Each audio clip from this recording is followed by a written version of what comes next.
ఏం మాట్లాడతానే భవాని? ఏదో సంత బాబాయ్ అని ప్రేమ కొద్ది అడిగింది, ఇచ్చిండు ఆయనే, తెచ్చుకున్నది, తిన్నది. ఇప్పుడు ఏమైంది తింటే? అది కాదక్క, రోజు చాక్లెట్లు బిస్కెట్లు తింటే దాని ఆరోగ్యం ఏం కావాలి చెప్పు? మొన్ననే బ్లడ్ ఇన్ఫెక్షన్ అయితే 4 రోజులు దావకాన్ని ఉంటుంది, 70,000 ఖర్చాయే. అన్ని పైసలు సంపాదించాలంటే ఎన్ని రోజులు కావాలి?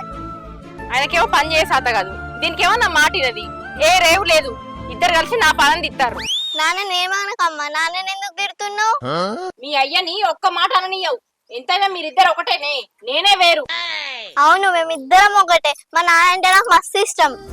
అదేనే, నానంటేనే ఇష్టం, నేనంటే ఇష్టం లేదు కదా? లేదమ్మా, నువ్వంటే కూడా ఇష్టమే. ఇష్టమే ఇష్టమే, మరి గంటగానం ఇష్టం ఉన్నప్పుడు అమ్మ చెప్పినట్టు తింటే ఏమైతుంది? చాక్లెట్లు అద్దనంగా వండుకొని తింటానా? భవాని, ఇంకా చిన్న పిల్ల మీద గంత కసరుకుంటాను ఎందుకు? అమ్ముతారా చెల్లె, నువ్వు చెప్పినట్టు తింటది కానీ ఎందుకు అంతగానో లొల్లి పెడతానో అమ్ముని? మన ఇంట్లో